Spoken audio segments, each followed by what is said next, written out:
이 여호수아 3장을 우리가 오늘 읽어가는 중에 굉장히 이상한 부분이 있습니다. 이 강을 건너는데 요단이 곡식 거두는 시기에는 항상 언덕에 넘치더라, 그런 표현이 있거든요. 강이 물이 제일 많이 흐르는 때, 강이 범람하는 때, 가장 수량이 많을 때, 그래서 건너기가 어려운 그 시기, 그렇게 특정하고 있어요. 그 시기에 건넜다 그 말이에요. 지금 수십만 명의 백성들이, 아이들까지 건너야 된단 말이에요. 가축도 건너야 되고. 그럴 때 우리가 얼른 생각하면 강이니까, 강은 물이 많을 때도 있고 물이 적을 때도 있어요. 그러면 물이 적을 때 건너갈 생각을 해야죠. 여러분, 그게 상식적이지 않아요? 물이 적을 때 충분히 기다릴 시간이 있어요. 지혜롭게 생각해야죠. 분명히 홍해 앞에서는 잠잠히 기다려라, 하나님이 무슨 일을 하실지, 그 급한 상황에서 기다리라고 하신 하나님께서, 아니 요단강 앞에서는 굉장히 독특해요. 요단강은 마음만 먹으면 물이 적게 흐를 때는 건너갈 수 있을 정도, 그런 강이란 말이에요. 그런데 하나님은 건너갈 수 없는 시기, 물 수량이 너무 넘쳐서 그냥 그게 언덕에 출렁출렁 할 때, 그때 건너라고 하신 거예요. 하나님이 서두르는 것 같잖아요. 이게 좀 이상하잖아요. 왜 그러셨을까? 하나님께서 왜? 우리는 그 이유를 좀 살펴볼 수가 있는데, 2장에 보면 여리고의 정탐꾼을 보내잖아요. 그때의 이 여리고 성이 얼마나 견고한 성인가, 굉장히 이스라엘 백성들을 두렵게 하죠. 무너지지 않는 성, 여리고 성이에요. 가장 강력한 성이 바로 이 요단강을 건너자마자 이 마주하게 되는 성입니다. 근데 그 요단강에 정탐꾼들이 갔을 때 만난 사람이 라합이라고 하는 여자를 만나게 되잖아요.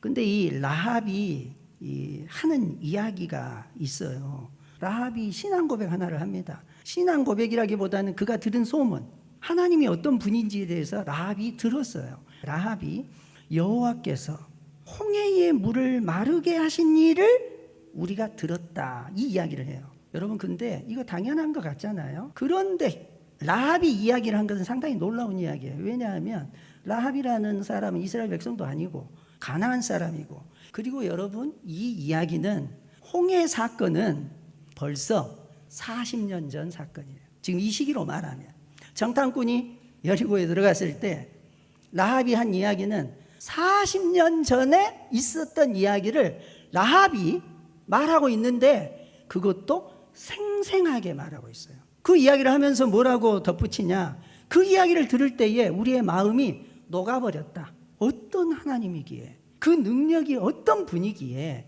도대체 바다를 가르신다는 말이냐. 이스라엘이 두려운 게 아니에요. 지금 이스라엘 백성이 무서운 게 아니야. 그 이스라엘을 인도하시는 하나님이 어떤 분인지, 그것을 소문을 듣고 이 가나안 백성들의 마음이 이미 녹았고 두려워서 벌벌 떨고 있고, 그리고 라합도 그 이야기를 하는 거예요. 40년이 지나다, 그것도 이스라엘 백성이 기억하고 있는 게 아니고 누가 기억하고 있어요? 가나안 백성이, 라합이 그걸 기억하는 거예요. 홍해가 갈라지는 그 놀라운 일을 이스라엘 백성들은 경험을 했잖아요. 그런데 홍해가 갈라진 다음에 바로 가나안 땅에 정탐꾼을 보냈어요. 근데 12정탐꾼이 돌아와서 거기 적과 꿀이 흐르는 땅이고 하나님 말씀하신 약속의 땅이 맞습니다. 그런데 거기는 거인들이 살고 있고 우리가 도저히 그 성을 무너뜨릴 수가 없습니다 해서 거기서 가나안 땅에 들어가는 걸 10사람이 반대하잖아요. 왜 광야 40년을 보내게 됩니까? 가나안 땅에 처음에 들어갔어요. 바로. 그런데 거기서 10사람의 반대, 그리고 백성들이 그 가나안 사람들을 두려워해서 거기서 발길을 돌리고, 그렇게 거절했던 사람들, 홍해는 건넜지만 하나님이 함께 하신다는 것을 의심했던 사람들은 광야 40년을 통해서 그 1세대들이 광야에서 다, 그래서 세대가 교체되는 시기, 이게 40년이에요. 그들이 다 죽었다 그랬어요. 그리고 지금의 세대는 새로운 세대, 단 2사람만 제외하면, 그때 2 정탐꾼 중에 여호수아와 갈렙은 이 2세대를 이끌고 지금 요단강을 건너 들어가려고 하는 지도자들이 된 거죠. 여러분, 사실은 이 이야기가 뭘 보여주냐면, 홍해가 갈라졌을 때 가나안 사람들이 그 이야기를 듣고 두려워하고 있었어요. 그런데 정탐꾼을 보낸 다음에 정작 두려워한 사람들은 누구예요? 지금 이스라엘 백성들이에요. 여러분, 이스라엘 백성들은 그 엄청난 하나님의 능력을 보고도 이집트의 군대가 다 수장되는 걸, 그 엄청난 승리를 경험하고도 하나님을 의심하잖아요. 근데 가나안에 있는 사람들은 오히려 지금 이 이스라엘 백성을 누가 함께 하느냐, 바다를 가르신 그 하나님이 함께 하시는데 하면서 그들이 사실은 두려워하고 있었던 거예요. 이스라엘 백성의 착각이죠. 2세대들을 홍해를 건너보지 않은, 그 하나님의 능력을 경험하지 않은 그 세대에게 하나님께서 하나님의 능력을 보여주고 싶은 거죠. 지금 요단강이 범람할 때, 정상적으로 건넌다고 하면 강이 마를 때 건너야지, 왜 하나님은 가장 물의 수량이 많고 위험한 시기에, 건너는 게 불가능하다고 여기는 그 시기에 이스라엘 백성들을 거기를 건너라고 이야기를 하시느냐. 그러면서 동시에 가나안 사람들에게는 얼마나 두려운 존재가 되겠어요. 다시 기억하게 되겠죠. 우리가 소문으로만 들었는데 바다가 갈라졌다는 것을, 그것도 두려웠는데, 이렇게 이 바다가, 강이 범람할 때 이 강을 멈추게 하고 거기를 이스라엘 백성들이 건너게 하신 그 하나님은 도대체 누구냐. 그 소문을 들으면 이 가나안 사람들이 얼마나 마음이 녹아내리겠어요. 하나님의 능력을 보여주시고자 하는 거죠.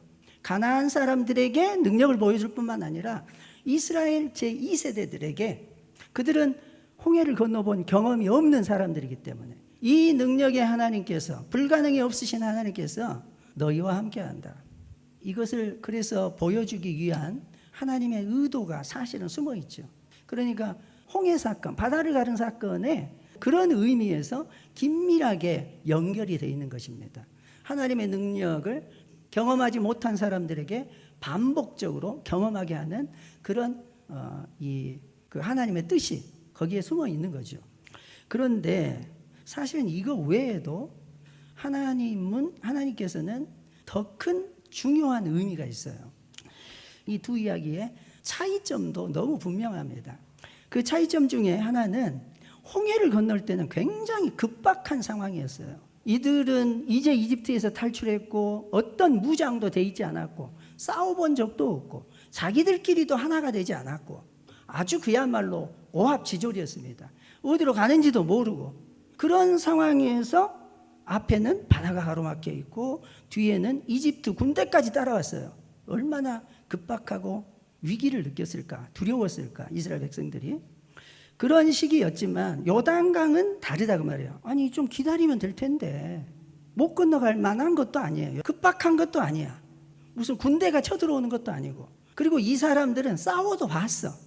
광야 생활을 하면서 여러 족속과 전투도 해봤기 때문에 누가 혹시 온다고 하더라도 스스로 극복할 수 있을 정도로 무장된 사람들이에요, 이 사람들은. 그리고 가나안을 정복하러 가기 때문에 이들의 마음은 정복자의 정신을 가지고 있죠.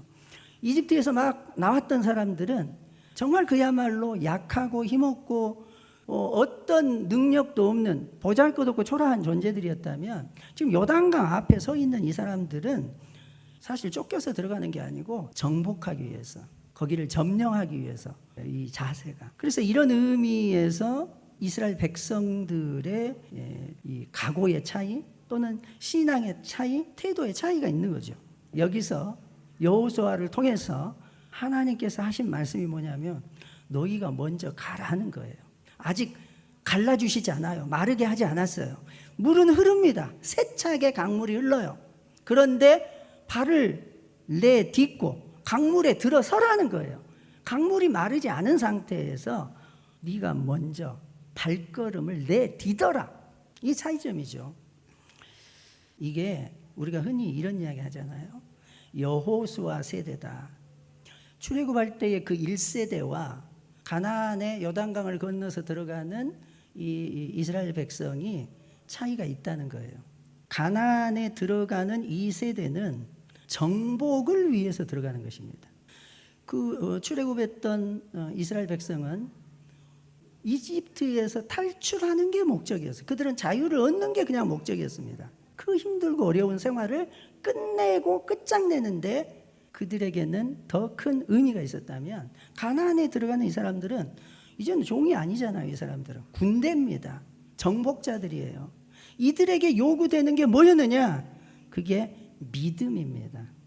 할렐루야.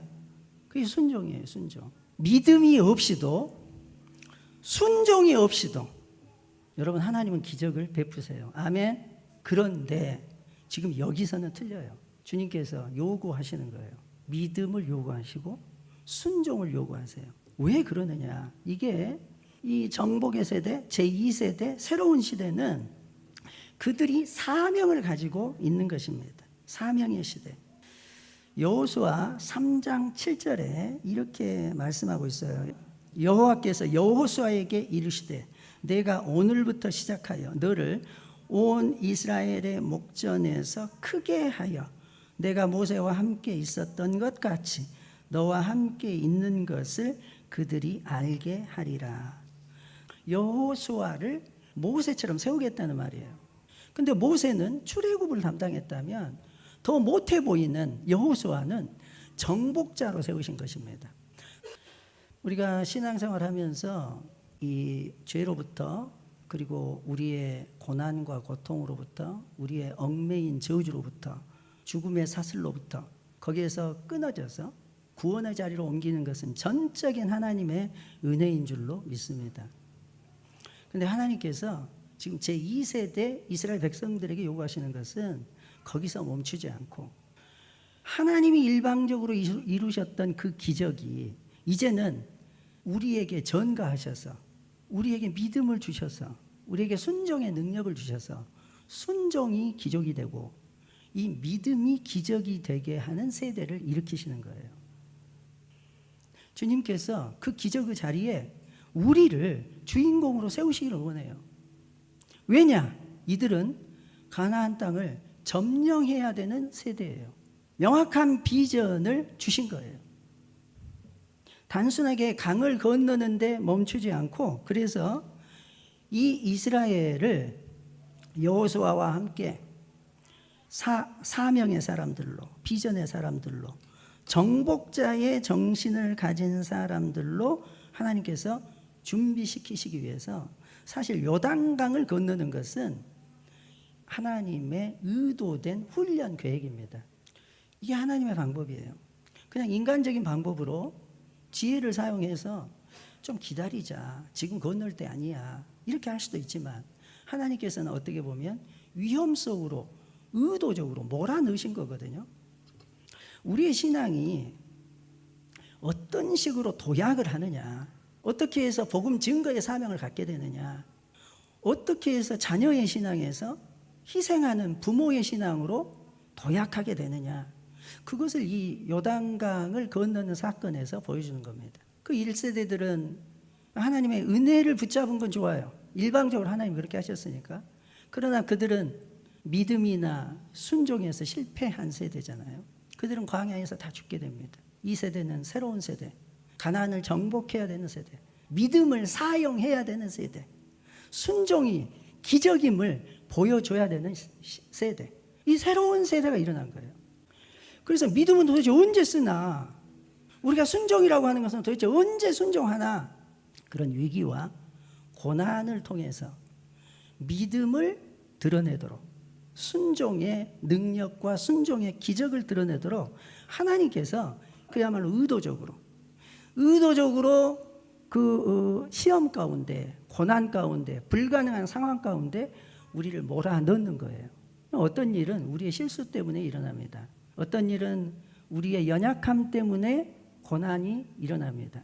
그런데 어떤 경우는 하나님께서 우리를 더 높은 곳으로, 그 믿음이 어떤 능력을 가졌는지, 순종이 어떤 기적을 가져오는지를 하나님께서 우리에게 보여주시기 위해서 우리를 의도적으로 고난 가운데로 밀어 넣으시기도 하신다는 사실이에요. 그래서 우리의 믿음이 성장할 때는 쉬운 길이 아니고 불가능해 보이는 바로 그곳에서 하나님께서 믿음을 사용할 기회를 우리에게 주시는 것입니다. 여호수아는 하나님의 명령을 듣고 바로 이 시기에 자기의 지혜를 따르지 않고 자기가 계산하지 않고 이 강물이 범람하는 곳에 지금 네 발걸음을 띄라고 이야기하는 그 명령을 듣고 순종합니다. 여호수아가 한 일은 뭐냐? 이 3장 1절에 보면 아침 일찍 일어났다고 했어요. 정말 긴장한 거죠. 거기에 다 이 마음을 다 담은 것입니다. 그리고 이스라엘 백성들도 함께 요단강 앞으로 이동하는 장면이 나와요. 준비하는 거죠. 하나님의 말씀을 순종하려고 마음 먹은 거예요. 그렇잖아요. 아직 건너기 전이지만, 그래서 이스라엘 백성과 함께 이 여호수아는 아침 일찍 일어나서 요단강 앞으로 이동을 합니다. 그리고 거기서 선언해요. 너희들은 제사장보다 먼저 움직이지 말아라. 제사장이 언약궤를 메는 것을 보면, 그때 그 언약궤를 메고 제사장이 움직이는 걸 보면 너는 그 뒤를 따르라. 그렇게 명령을 해요. 여러분, 벌써 이 여호수아는 알고 있는 거예요. 이 일은 하나님이 함께 하심으로써 가능한 일이구나. 이 언약궤는 하나님의 임재입니다. 이스라엘 백성들이 그것을 알아야 되는 거죠. 계산하는 거, 내가 이 계획하는 거, 더 좋은 시기를 기다려야 된다가 아니고 하나님이 뭐라고 말씀하시느냐, 지금 상황이 어떻습니다 라고 하는 걸 보는 게 아니고 지금 하나님께서 뭐라고 말씀하시느냐, 거기에 귀를 기울이라. 그렇게 이스라엘 백성들에게 이야기를 하는 거예요. 그러면서 이렇게 말하잖아요. 우리는 이제 한 번도 가보지 않은 길을 가게 될 거다. 여러분, 지치잖아요. 피곤하잖아요. 어제처럼 사는 거, 어제처럼 생각하는 거, 더 이상 그렇게 제2세대는 사는 게 아니고 새로운 길을 가는 거예요. 정복자의 길을 가는 것입니다. 하나님과 동행하는 삶을 살고 기적을 매일매일 만들어내는 삶을 살도록 그 가나안 땅을 열어주시는 것입니다. 그래서 물을 가른 다음에, 물길을 끊은 다음에 거기를 건너가라 이렇게 하지 않고, 홍해 때는 그렇게 했어요. 근데 이 요단강을 건널 때는 발걸음을 내디뎌라. 언약궤를 맨 제사장 뒤를 따라라. 제사장들이 물에 들어가고 백성들도 물에 들어가는 거예요. 그러면서 이렇게 말하죠. 너희가 행할 길을 알게 될 거다. 여러분, 정말 중요한 이야기들이에요. 너희가 말씀보다 앞서지 말고 하나님보다 결코 앞서지 말아라. 그 뒤를 따르되, 그렇게 너희가 순종해서 따라가면, 말씀을 따라가면, 하나님의 임재를 너희들이 따라가면 그 따라갈 때 알게 되는 거죠. 걸음을 내디딜 때 알게 되는 거예요. 아, 하나님이 계획이 이런 거구나. 이곳으로 우리를 인도하시려고 하는 거구나. 알고 가는 게 아니라 걸음을 내디디며 순종할 때 알게 되는 것입니다. 자신을 성결케 하라 이렇게 명령해요. 구별하라는 거죠. 하나님께 집중하라는 것입니다. 여러분, 말씀이 앞선다는 거, 주님의 임재를 따른다는 거, 이게 흥분되는 일이에요. 그러면서 여호수아가 이스라엘 백성들한테 뭐라고 이야기를 하느냐, 여호와께서 내일 너희 가운데 기이한 일들을 행하시리라. 할렐루야. 하나님께 기대감을 가져라 이렇게 이야기를 하잖아요. 새로운 길을, 새로운 시간을 시작하고 새로운 길을 걷게 되고, 여러분, 하나님의 말씀이 해답이에요. 하나님의 임재, 하나님과 동행하는 삶이 우리들에게 있어서 기적의 삶을 풀어놓는 삶이 되는 것입니다. 정말 놀라운 이야기잖아요. 언약궤를 맨 제사장들의 발이 물가에 잠기자 물이 흐르고 있는 거예요. 물 안에 들어간 겁니다. 그러자 그 위에서 흘러내리던 물이 그쳤다. 그리고 물이 벽을 이루며 쌓였다.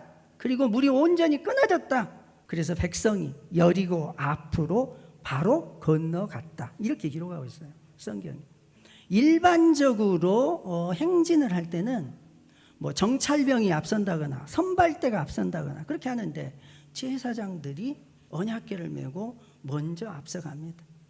하나님이 우리 앞에 가신다는 거 아니에요. 하나님의 말씀이 우리 앞에 간다는 거 아니에요. 말씀보다 앞서지 말아라. 하나님보다 앞서지 말아라. 성령과 동행하라. 우리의 눈에 얼른 들어오는 것은 상황이에요. 야, 저 하나님 왜 이런 일을 하시나. 아니, 마를 때 기다리면 될 텐데, 우리 시간도 넉넉한데. 하나님, 물이 마르면 그때 건너갈게요. 상황이 좀 좋아지면 그때 하겠습니다. 심지어는 이렇게까지 기도해요. 하나님, 물을 마르게 해주세요. 그러면 제가 그때 순종할게요. 근데 이 여호수아 세대에게 하나님께서 말씀하신 바는 다른 종류의 믿음인 거예요. 먼저 말씀을 앞세우고 제사장들이 나간 거죠. 발걸음을 내디딘 것입니다. 이 믿음이고 이게 순종이에요. 제사장들이 궤를 메고 발이 물가에 잠기자 곧 위에서 흘러내리던 물이 멈추었다. 물이 멈춘 다음에 건너간 게 아니에요. 여기서는 물론 홍해 때는 다릅니다. 여러분, 바다가 갈라진 다음에 그때 이스라엘 백성들을 건너게 하셨어요. 하나님께서. 그것도 하나님의 역사예요. 그런데 이 세대 정복자들의 시대 여호수아 세대에게는 발걸음을 내디뎌라. 물에 발을 담궈라. 여러분, 그때 그 순종 가운데서, 그 믿음 가운데서 물이 끊어지는 거예요. 여러분, 믿음이 기적입니다. 아멘. 순종이 기적을 펼쳐 놓는 거예요. 기적을 언제 보기를 원하느냐? 주님께서 먼저 기적을 보여주실 수도 있어요. 홍해처럼. 그런데 여러분, 다른 세대, 새로운 세대, 정복 세대, 복음 전파의 시대, 우리가 상황에 집중할 것이 아니고 사명에 집중할 때입니다. 이게 새로운 시대예요. 이게 선교의 시대입니다.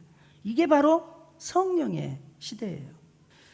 여호수아 4장에 가서 보면 이때 이 12지파가 그 요단강의 마른 요단강에서 돌들을 가져와요. 그리고 그 돌들로 탑을 쌓고 기념비를 세우게 됩니다. 여러분, 정말 우리가 하나님, 나는 신앙생활 잘하고 있는데 지금 왜 이런 어려운 일을 만납니까? 힘든 일이 겪음이 쌓입니까? 왜 하나님은 자꾸 나를 이 불가능해 보이는 상황으로 우리를 몰아넣습니까? 물 좀 끊어지게 해주세요. 넘치지 않게 해주세요. 하나님, 지금은 제가 여유가 없습니다. 좀 상황이 좋아지면 그때 순종할게요. 내가 순종 안 하려는 것이 아니고 지금은 때가 아닙니다. 하나님, 우리들이 혹시 그렇게 기도하고 있지 않냐 이 말이죠. 그런데 시간이 지나서 우리가 인생을 다 산 다음에 간증을 하게 될 때가 있을 거예요. 우리 자녀들에게, 또 다음 세대에게. 그럼 우리가 무슨 간증을 할까요? 우리 앞에 불확실한 미래, 경제적인 어려움, 인간관계의 갈등, 건강의 위기, 생각하지 않은 일들 속에서 우리가 믿음을 사용했던 것들, 그때 믿음을 따라 순종했던 것들, 여러분, 이게 간증이 될 것이고 하나님을 증거하는 것이 될 것입니다. 정복의 세대, 복음을 증거하는 선교의 세대. 홍해를 건널 때는 언약궤가 없었어요. 아직 십계명이 없을 때입니다. 이제 하나님께서 말씀을 주셨잖아요. 시내산에서, 요단강에서는. 아주 단순한 거예요. 우리에게 믿음을 주셨고 말씀을 주셨는데 그 말씀을 사용하고, 그리고 그 믿음을 사용하고 발걸음을 내딛는 순종을 사용할 때 그 안에 이미 기적이 풀어지는 것입니다. 이런 일 저런 일, 수많은 일들이 우리에게는 일어나게 돼 있어요. 하나님, 이것만 해결해 주세요. 그러면 다 될 것 같잖아요. 다른 일이 또 생깁니다. 여러분, 뒤로 미룰 일이 아니에요.